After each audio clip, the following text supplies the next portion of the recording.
आज होछि पवित्र उत्कल दिवस। ए अवसर में मते किछि कहबार सुयोग मिलता हो निजेको मध्य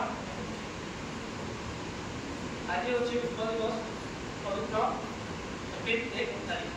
1936 मसिया एप्रिल 1 तारिख दिन हम ओडिशा एक स्वतंत्र उत्कल देशरे पवित्र या पूर्व ब्रिटिश मानक अधीन रे हम ओडिशा विभिन्न रेसिडेंसी विभक्त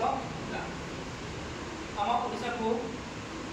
एकजुट करने यार भाषा और संस्कृति को बजाय रखा तथा यहाँ को एक स्वतंत्र मर्यादा देवा निमंते बहुत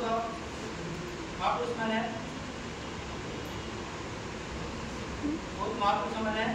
चेष्टा करते कर्मचरू उत्कल गुरु वैष्णव दास कमणि गोपबंधु दास आचार्य हरिहर दास कवि गंगाधर मेहर दुईसम प्रतिष्ठा को 1936 मसीहा एप्रिल 1 तारिख दिन आम ओडिशा एक उत्कल देश में परिणत थिला।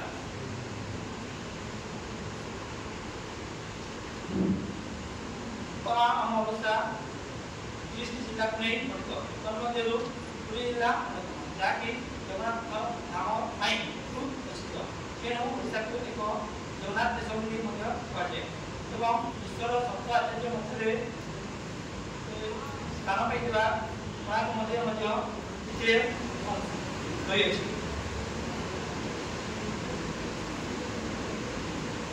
आम ओडिशा पूर्वर नाम था उत्कल तेणु ये दिन को उत्कल पालन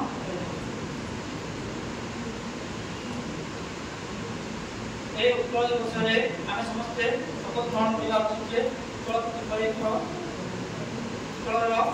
भाषा संस्कृति ऐतिह्य परंपरा को आम बजाय रखा और यहाँ स्वतंत्र उत्कल प्रदेश ओडिशा प्रदेश रूप गठन करवा समस्त निश्चित होगा उचित। ये अवसर में यहाँ कहना चाहूँ जे ओडिशा ओडिशा